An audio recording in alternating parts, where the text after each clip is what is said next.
Let's take you live to the White House now. Donald Trump, Benjamin Netanyahu emerging after an hour-long meeting.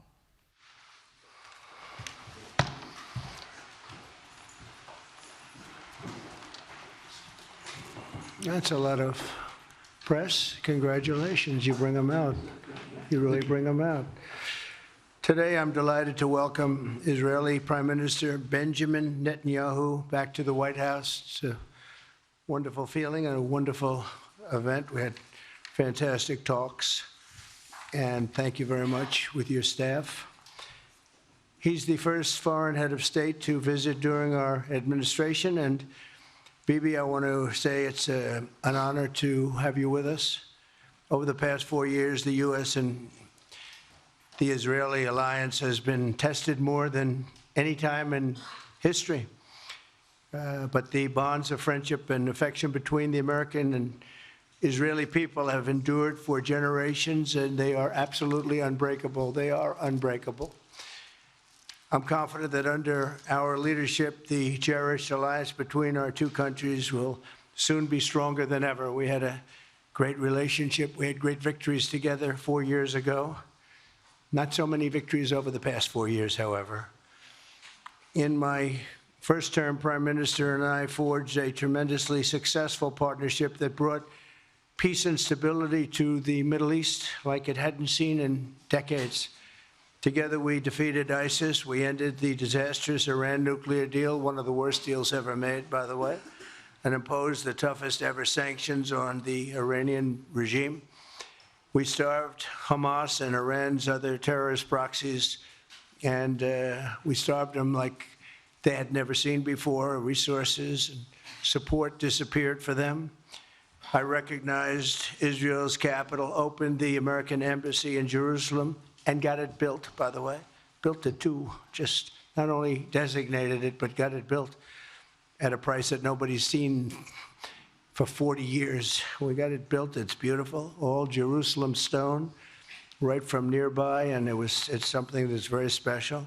And recognized Israeli sovereignty over the Golan Heights, something that they talked about for 70 years, and they weren't able to get it, and I got it.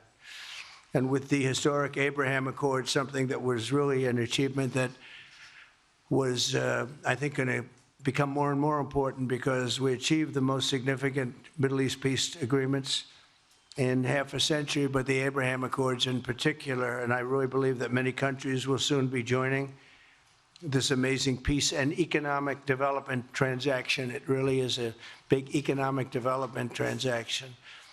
I think we're going to have a lot of people signing up very quickly. Unfortunately, for 4 years, nobody signed up. Nobody did anything for 4 years except in the negative. Unfortunately, the weakness and incompetence of those years, those past 4 years, the grave damage around the globe that was done, including in the Middle East, grave damage all over the globe. The horrors of October 7th would never have happened if I were president. The Ukraine and Russia disaster would never have happened if I were president. Over the past 16 months, Israel has endured a sustained, aggressive, and murderous assault on every front, but they fought back bravely. You see that, and you know that. What we have witnessed is an all-out attack on the very existence of a Jewish state in the Jewish homeland. The Israelis have stood strong and united in the face of an enemy that has kidnapped, tortured, raped, and slaughtered innocent men, women, children, and even little babies. I want to salute the Israeli people for meeting this trial with courage and determination and unflinching resolve. They have been strong. In our meetings today, the Prime Minister and I focused on the future, discussing how we can work together to ensure Hamas is eliminated and ultimately restore peace to a very troubled region. It's been troubled, but what's happened in the last 4 years has not been good. I want to thank Prime Minister Netanyahu for working closely with my transition team, Special Envoy Steve Witkoff, who's here somewhere. Steve? Stand up, Steve, please. What a job you've done. What a good job you've done. Proud of you. Done a fantastic job. National Security Advisor Mike Waltz. Thank you, Mike, for working so well with us. Thank you.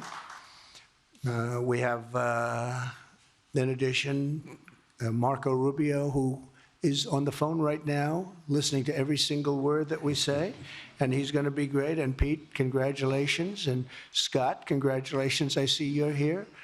And Caroline's been doing a great job.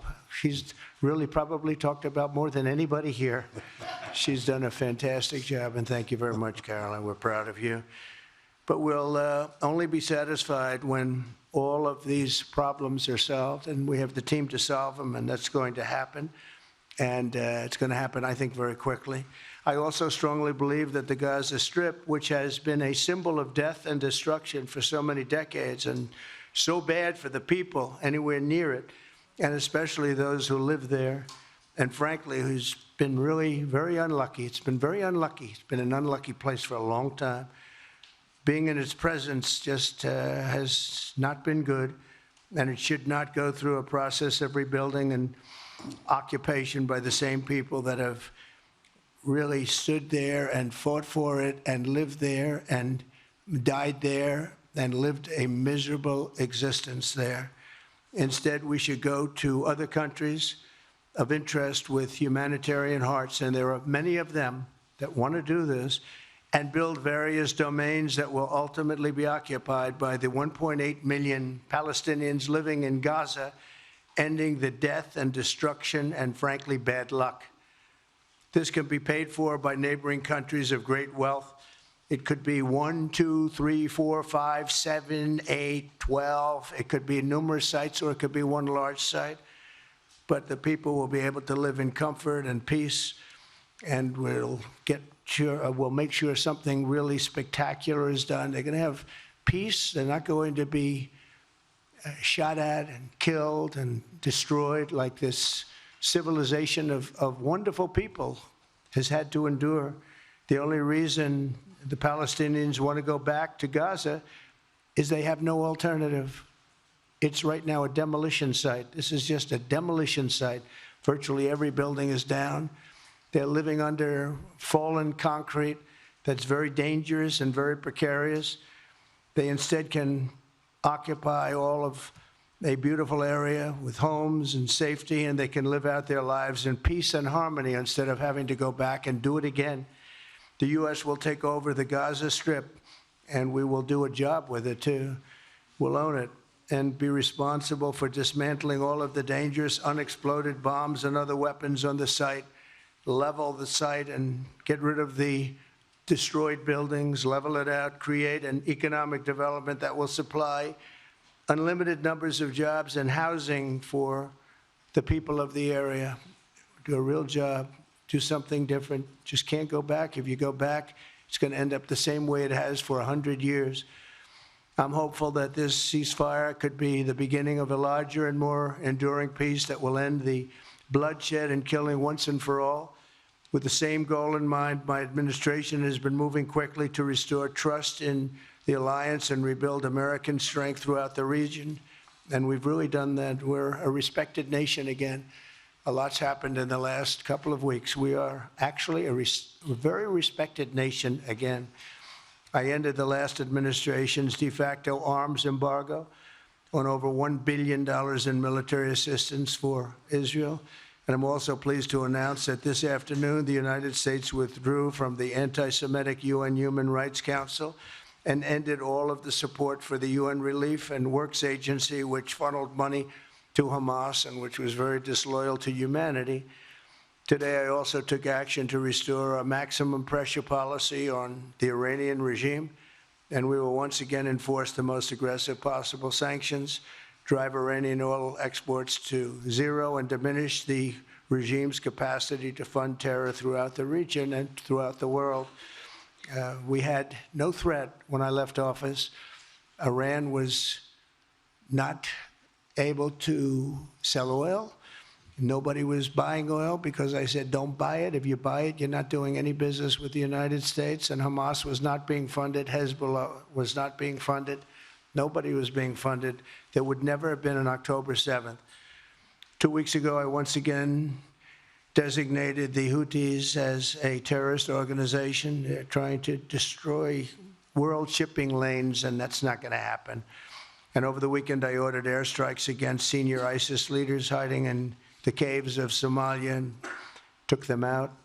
Here in America, we've begun the process of deporting foreign terrorists, jihadists, and Hamas sympathizers from our soil, just as we have people that are extremely evil, and we're sending them out of our country. They came from jails.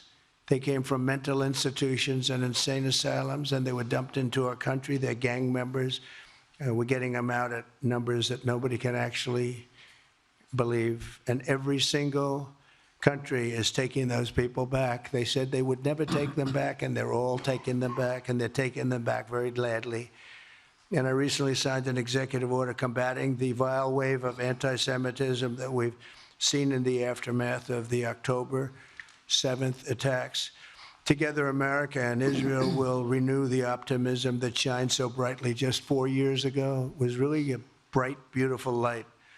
We will restore calm and stability to the region and expand prosperity, opportunity, and hope to our nations and for all people of the Middle East, including the Arab and Muslim nations. Very important. We want the Arab and Muslim nations to have peace and have tranquility and have great lives. I'd like to now invite Prime Minister Netanyahu to say a few words, and we'll take some questions afterwards. Thank you very much.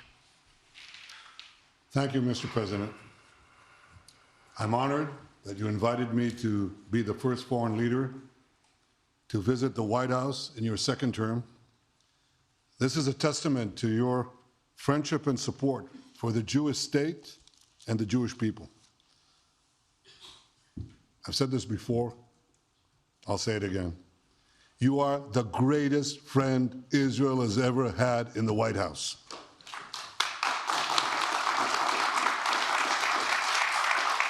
And that's why the people of Israel have such enormous respect for you.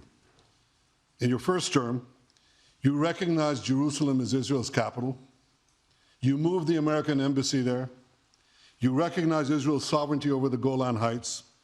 You withdrew from the disastrous Iran nuclear deal. I remember we spoke about it. You said, this is the worst deal I've ever seen. I'm elected, I'm walking out of it. That's exactly what you did.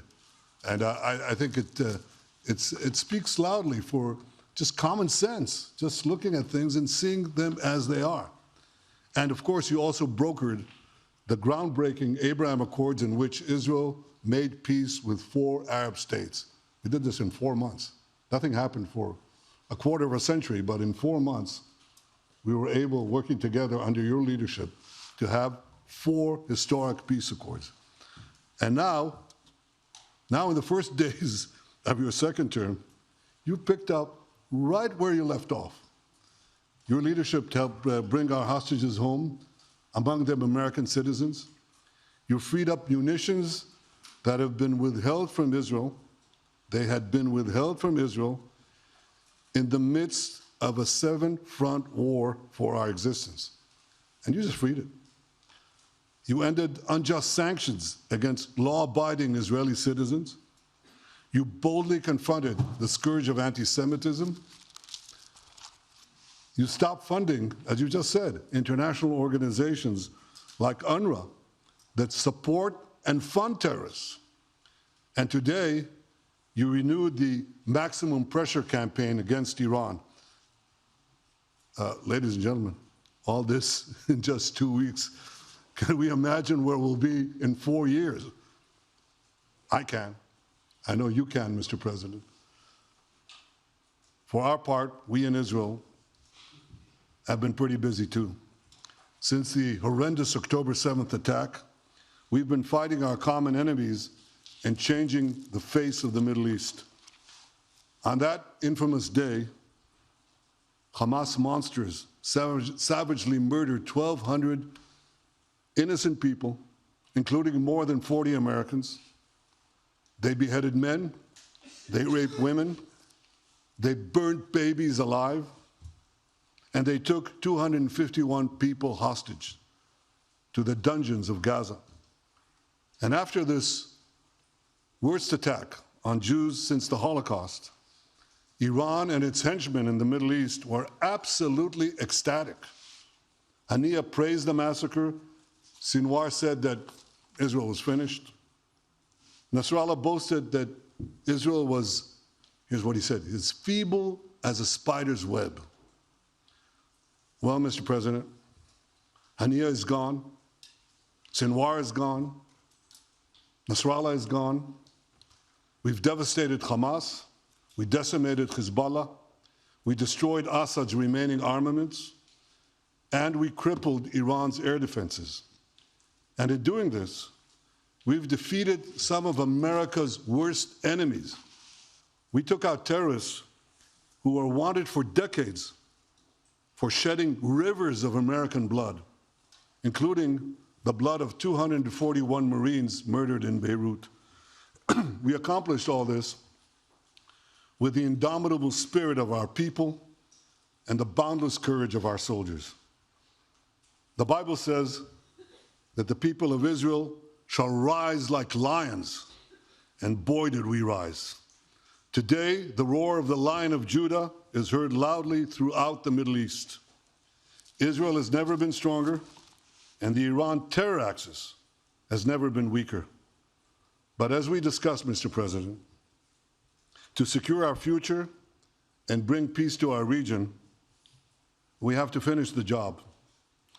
In Gaza, Israel has three goals: destroy Hamas's military and governing capabilities, secure the release of all of our hostages, and ensure that Gaza never again poses a threat to Israel.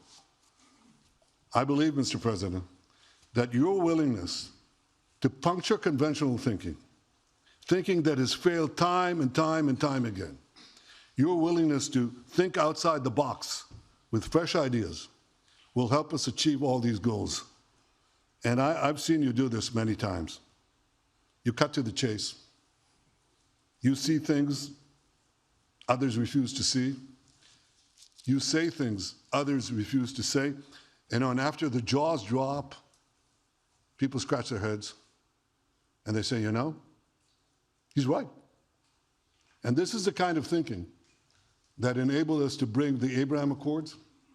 This is the kind of thinking that will reshape the Middle East and bring peace. We also see eye to eye on Iran. That's the same Iran that tried to kill us both. They tried to kill you, Mr. President. They tried through their proxies to kill me. We're both committed to rolling back Iran's aggression in the region and ensuring that Iran never develops a nuclear weapon. Mr. President, ladies and gentlemen, Israel will end the war by winning the war. Israel's victory will be America's victory. We will not only win the war, working together, we will win the peace. With your leadership, Mr. President, and our partnership, I believe that we will forge a brilliant future for our region and bring our great alliance to even greater heights. Thank you. Thank you very much, baby. Very nice. Thank you. And J.D. Vance, everybody. J.D., please, Vice President, stand up. He's been doing a good job. He's been working very hard on all things, but this in particular. We'll take some questions, please. Yes, ma'am. Go ahead, please. Go ahead. Yeah, go ahead. Mr. President, can a normalization deal with Saudi Arabia be achieved without the acknowledgement of a Palestinian state? That question for you too, Mr. Prime Minister. And Mr. President, given what you've said about Gaza, did the U.S. send troops to help secure the security vacuum? So Saudi Arabia is going to be very helpful, and they have been very helpful. They want peace in the Middle East. It's very simple. We know their leader and their leaders very well. They're wonderful people, and they want peace in the Middle East. As far as Gaza is concerned, we'll do what is necessary. If it's necessary, we'll do that. We're going to take over that peace, and we're going to develop it, create thousands and thousands of jobs, and it'll be something that the entire Middle East can be very proud of. But everybody feels that continuing the same process that's gone on forever, over and over again, and then it starts, and then the killing starts, and all of the other problems start. and you end up in the same place, and we don't want to see that happen. So by the United States, with its stability and strength, owning it, especially the strength that we're developing and developed over the last fairly short period of time, I would say really since the election, I think we'll be a keeper of something that is very, very strong, very powerful, and very, very good for the area, not just for Israel, for the entire Middle East, very important. And we'll, again, have thousands of jobs, and there'll be jobs for everyone, not for a specific group of people, but for everybody. Okay, please. I think peace between Israel and Saudi Arabia is not only feasible, I think it's going to happen. I think if we had another half a year in your first term, it would have already happened. True. Many, many more, I agree, many more nations. I think you can't prejudge and pre-guess how we'll achieve it, but I'm committed to achieving it. And I know the president is committed to achieving it, and I think the Saudi leadership is interested to achieve it. So we'll give it a good shot, and I think we'll succeed. Yeah, please, go ahead. First of all, President Trump, did you hear from Prime Minister Netanyahu at your meeting guarantees that ceasefire will hold, including phase 2? And Prime Minister Netanyahu working with you, why are you refusing to set up a national commission to investigate failures of the process? Well, I can't tell you whether or not the ceasefire will hold. We've done, I think, a very masterful job. We weren't helped very much by the Biden administration, I can tell you that. But we've gotten quite a few hostages out. We're going to get more out. But we're dealing with very complex people. And we are going to see whether or not it holds. We certainly want to have more come out. They've come out damaged in many ways, damaged, very damaged people. But they're going to get better, and they're going to be strong, and they're going to have a good life. And we hope to get as many as possible out. Whether or not it holds, I don't know. We hope it holds. We hope it holds. I think that at the appropriate time, which I think will enable us to really investigate what happens, what were the causes of the failures, by an independent commission that will be accepted by the majority of the people. We don't want it accepted by one half of the people and not the other. I think we should have it, and we should find out exactly what happened. I'm insisting on it. And believe me, it'll surprise a lot of people when it happens. Kelly, go ahead. You are outlining something that is really quite striking tonight. You are talking about, thank you, Mr. President, Mr. Prime Minister. You are talking tonight about the United States taking over a sovereign territory. What authority would allow you to do that? Are you talking about a permanent occupation there, redevelopment? And Mr. Prime Minister, do you see this idea as a way to expand the boundaries of Israel and to have a longer peace, even though the Israeli people know how important that land is to you and your citizens, just as the space is inherited by the Palestinians as well? I do see a long-term ownership position, and I see it bringing great stability to that part of the Middle East and maybe the entire Middle East. And everybody I've spoken to, this was not a decision made lightly. Everybody I've spoken to loves the idea of the United States owning that piece of land, developing and creating thousands of jobs with something that will be magnificent in a really magnificent area that nobody would know. Nobody can look because all they see is death and destruction and rubble and demolished buildings falling all over. It's just a terrible sight. I've studied it. I've studied this very closely over a lot of months, and I've seen it from every different angle. And it's a very, very dangerous place to be. And it's only going to get worse. And I think this is an idea that's gotten tremendous, and I'm talking about from the highest level of leadership, gotten tremendous praise. And if the United States can help to bring stability and peace in the Middle East, we'll do that. Bibi? I mentioned again tonight our 3 goals. And the third goal is to make sure that Gaza never poses a threat to Israel again. President Trump is taking it to a much higher level. He sees a different future for that piece of land that has been the focus of so much terrorism, so many attacks against us, so many trials and so many tribulations. He has a different idea. And I think it's worth paying attention to this. We're talking about it. He's exploring it with his people, with his staff. I think it's something that could change history. And it's worthwhile really pursuing this avenue. Yeah, please, go ahead. Go ahead. Right. President, I have a question for you. Can you hear me? Yeah. So before rebuilding Gaza again, obviously we'll take out all the hostages, and one of them is Dan Alexander, an American soldier who is alive. How will you be assured that you will take out all the hostages and then rebuild? We're working very hard to get all the hostages. The word is all, and we are working very hard. So far, it's been moving along fairly rapidly, pretty much on schedule. I'd love to have them all out at one time, but we're taking them out, and tomorrow more are being released, and over the days more, and then we'll go into a phase 2. But we'd like to get all of the hostages, and if we don't, it will just make us somewhat more violent. I will tell you that, because they would have broken their word. Mr. Witkoff and his entire group have been working 24 hours around the clock, and they want them out, and promises have been made to them, and we'll see whether or not those promises will be kept. But we want all the hostages, that's right. How much time do you think it will take? Mr. President, do you support Israeli sovereignty in Judea and Samaria, areas which many believe is the biblical homeland of the Jewish people? Well, we're discussing that with many of your representatives. You're represented very well, and people do like the idea, but we haven't taken a position on it yet. But we will be we'll be making an announcement probably on that very specific topic over the next 4 weeks.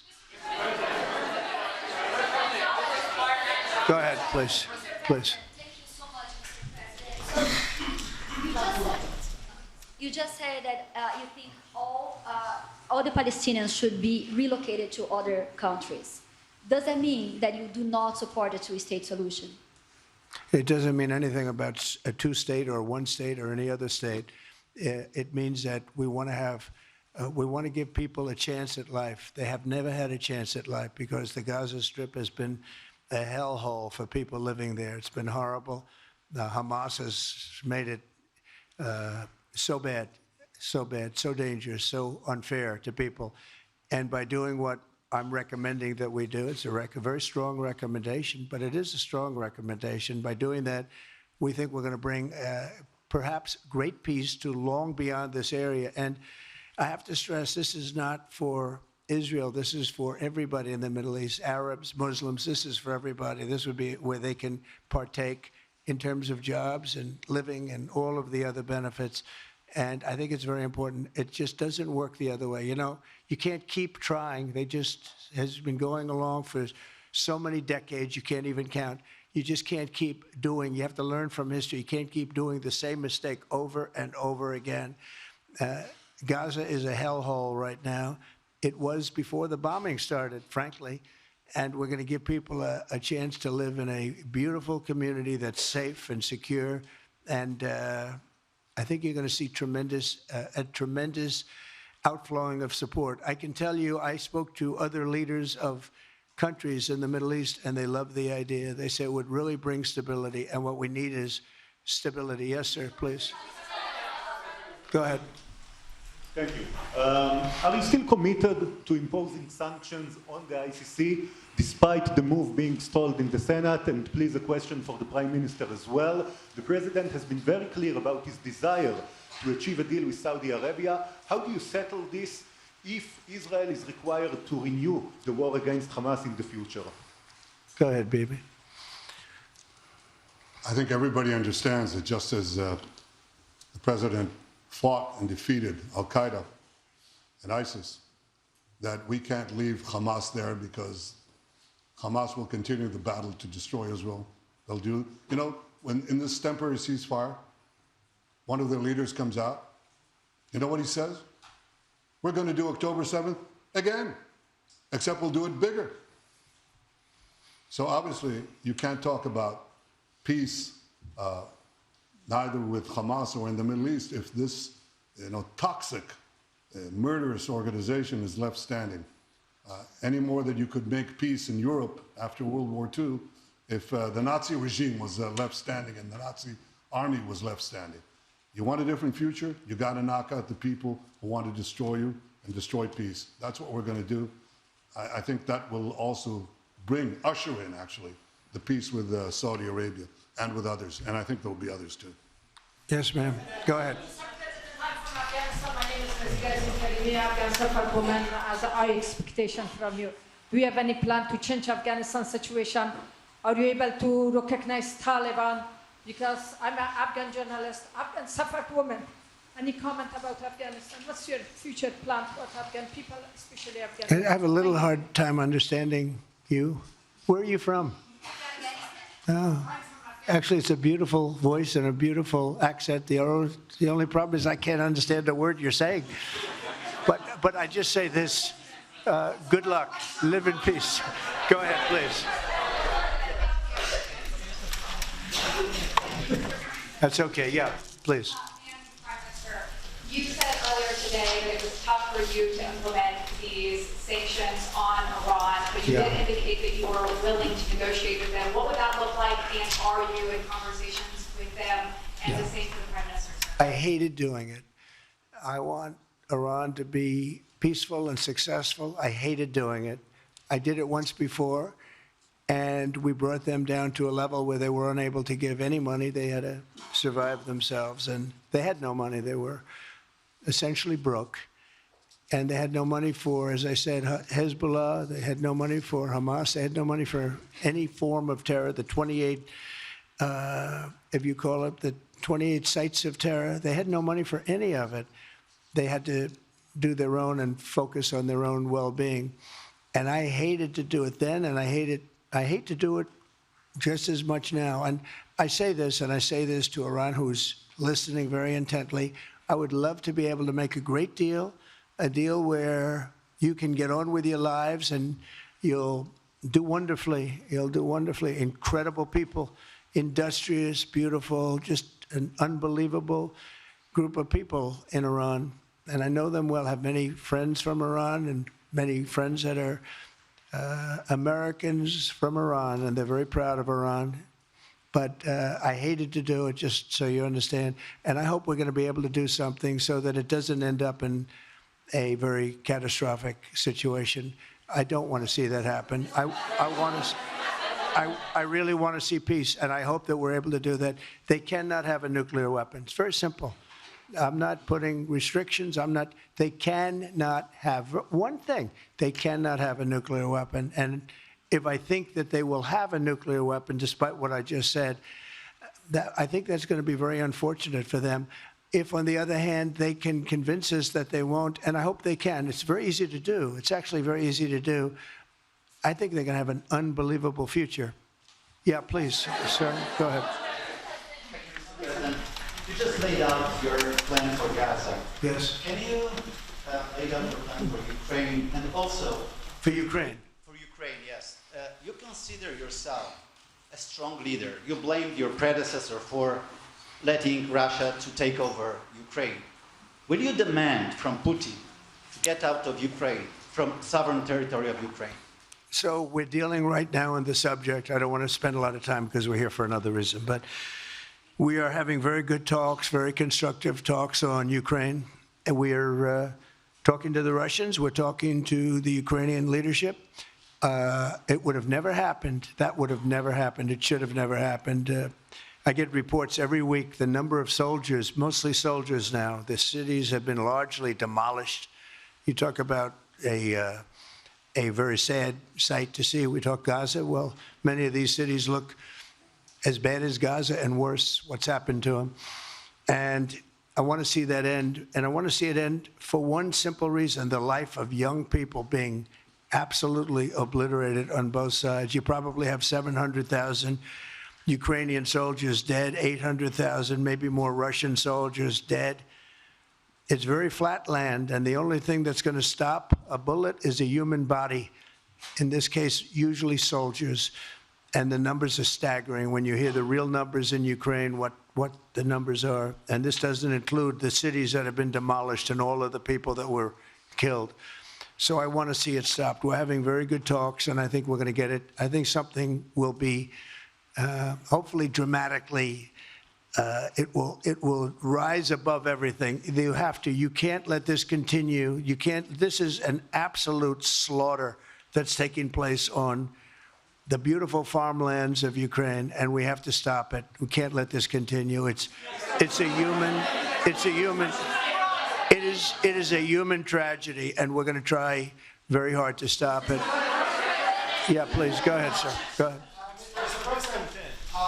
Thank you very much. Mr. President, what's your view about Palestinian leader Abbas' role in all the regional changes you want to do? And the question for the Prime Minister, what's your view on President Trump wanting to reach a deal with Iran and not a much more active military stance towards it? Go ahead, baby. Go ahead. I think the president just said something that I think is the pivot of everything that we're talking about. He said Iran cannot have a nuclear weapon. And we fully agree with that. If this goal can be achieved by a maximum pressure campaign, so be it. But I think the most important thing is to focus on the goal, which the president just did, and I fully agree with him. Well, I said it, and he said it very well. It's a campaign of pressure to see if we can get something done. He doesn't want to do what some people think will automatically happen because they're very difficult people to deal with, as you know. But if we could solve this problem without warfare, without all of the things that you've been witnessing over the last number of years, it would be, I think it would be a tremendous thing. Go ahead, please. Do you have any plans to visit Israel soon? To visit where? Israel and Gaza. Oh, well, I love Israel. I will visit there, and I'll visit Gaza, and I'll visit Saudi Arabia, and I'll visit other places all over the Middle East. The Middle East is an incredible place, so vibrant, so it's just one of the really beautiful places and with great people. And I think a lot of bad leadership has taken place in the Middle East that's allowed this to happen. It's just terrible. And that includes on the American side, by the way. We should have never gone in there a long time ago, spent trillions of dollars and created so much death. So that includes Americans. But yeah, I'll be visiting a lot of different places in the Middle East. I've been invited everywhere, but I will be visiting some, yeah. Okay. Let's go. Caitlin, go ahead. Caitlin. Thank you so much, President Trump. Caitlin, go ahead. On what you were saying there. Say it. Go ahead, please. Just to follow up on what you were saying about the Gazans leaving Gaza, going to other countries. One, where exactly are you suggesting that they should go? And two, are you saying they should return after it's rebuilt? And if not, who do you envision living there? I envision the world, people living there, the world's people. I think you'll make that into an international, unbelievable place. I think the potential in the Gaza Strip is unbelievable. And I think the entire world, representatives from all over the world will be there, and they'll live there. Palestinians also. Palestinians will live there. Many people will live there. But they've tried the other, and they've tried it for decades and decades and decades. It's not going to work. It didn't work. It will never work. And you have to learn from history. History has, you just can't let it keep repeating itself. We have an opportunity to do something that could be phenomenal. And I don't want to be cute. I don't want to be a wise guy, but the Riviera of the Middle East, this could be something that could be so bad. This could be so magnificent. But more importantly than that is the people that have been absolutely destroyed that live there now can live in peace in a much better situation because they're living in hell. And those people will now be able to live in peace. We'll make sure that it's done world class. It'll be wonderful for the people. Palestinians mostly we're talking about. And I have a feeling that despite them saying no, I have a feeling that the king in Jordan and that the general president, but that the general in Egypt will open their hearts and will give us the kind of land that we need to get this done. And people can live in harmony and in peace. Thank you all very much. Thank you. Thank you very much. Thank you. That is a moment in history right there. We've seen many under Donald Trump over the years. This one is as extraordinary as I can remember. The United States to own the Gaza Strip. Now, if you're just tuning in, this is not, you're not misreading this. He's saying that this was not a decision made lightly. Everybody I've spoken to loves the idea of the United States owning that piece of land, developing and creating thousands of jobs with something that will be magnificent. You can see the Israeli and White House press corps there in the room.